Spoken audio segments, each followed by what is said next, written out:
হুঁশিয়ার হুঁশিয়ার চলছে চলবে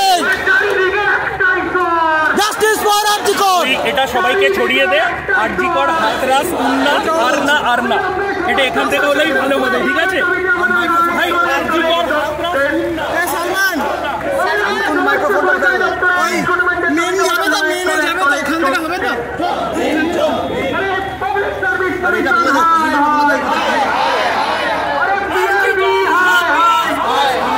ফোনটা আমাকে একটু বাঁচিয়ে দাও।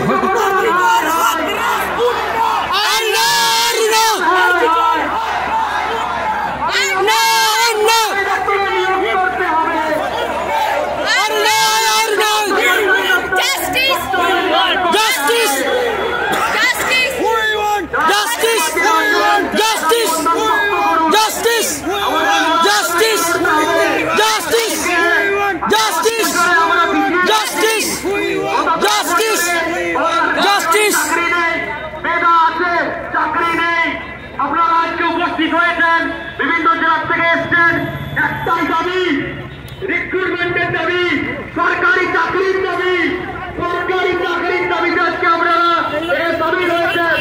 এই রাজ্য সরকার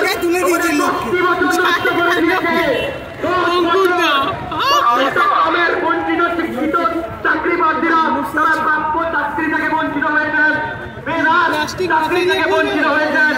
একের পর এক দুর্নীতি, পুলিশ রিক্রুটমেন্ট করে দুর্নীতি, পুরসভার দুর্নীতি, স্বাস্থ্য দপ্তরের দুর্নীতি, স্কুল সার্ভিস কমিশনের দুর্নীতি, একাধিক দুর্নীতিতে জর্জরিত আমাদের রাজ্য সরকার। আমাদের দাবি আমাদেরকে তুলতে হবে, সমস্ত চাকরি প্রার্থী মঞ্চ আপনাদের দাবি আপনাদেরকেই তুলতে হবে। আজকের এই মানববন্ধন তিলোত্তমার বিচারের দাবিতে, আজকের এই মানববন্ধন সমস্ত চাকরি প্রার্থীর নিয়োগের দাবিতে, আজকের মানববন্ধন আমাদের নতুন রিক্রুটমেন্টের দাবিতে, আজকের মানববন্ধন বঞ্চিত চাকরি প্রার্থীদের জন্য, আজকের মানববন্ধন সমস্ত চাকরি প্রার্থীর জন্য অবিলম্বে স্কুল সার্ভিস কমিশনের মধ্য দিয়ে শিক্ষক নিয়োগের বিজ্ঞপ্তি প্রকাশ করতে হবে। অবিলম্বে স্কুলের সমস্ত শিক্ষাকর্মী নিয়োগের বিজ্ঞপ্তি প্রকাশ করতে হবে। পাবলিক সার্ভিস কমিশন হায় হায় হায় হায় হায় হায়। খুনে দুর্নীতি হয়ে গেল রাজ্য সরকার জব চাই অবিলম্বে নিয়োগ করতে হবে। গ্রুপ সি চাকরি প্রার্থীর নিয়োগ বিজ্ঞপ্তি প্রকাশ করতে হবে।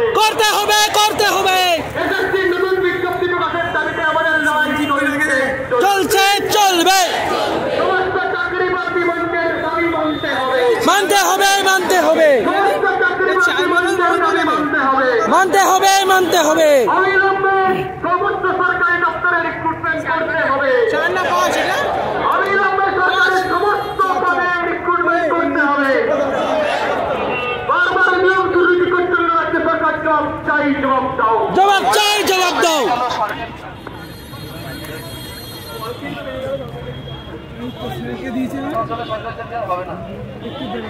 আমাদের এই মুহূর্তে আমাদের অবস্থান চলছে তিলোত্তমা চত্বরে। ধর্মতলা অবস্থ করে আমাদের মধ্যে উপস্থিত হয়েছে স্বতঃস্ফূর্তভাবে আজকে আন্দোলন সমাবেত হয়েছে। এই তিলোত্তমা চত্বর অবস্থিত থাকছে পুলিশের যাবতীয় সক্রিয়তা উপেক্ষা করে আমরা এগিয়ে যাব। আমাদের মন্ত্রণালয় অভিষেক স্যার এসছেন, তিনি তার কথা বলবেন।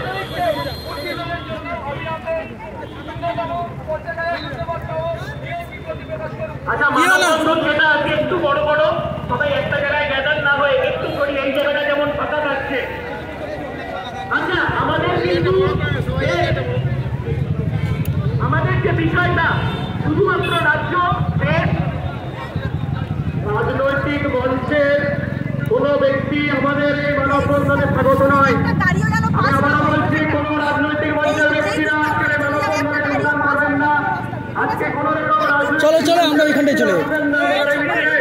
যদি কেউ আসেন তাদেরকে অনুরোধ করবো আপনারা এখান থেকে বেরিয়ে যাবেন।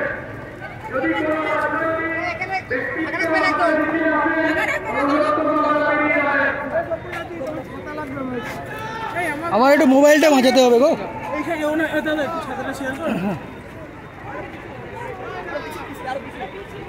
পালিয়ে দিয়ে পালিয়ে চলে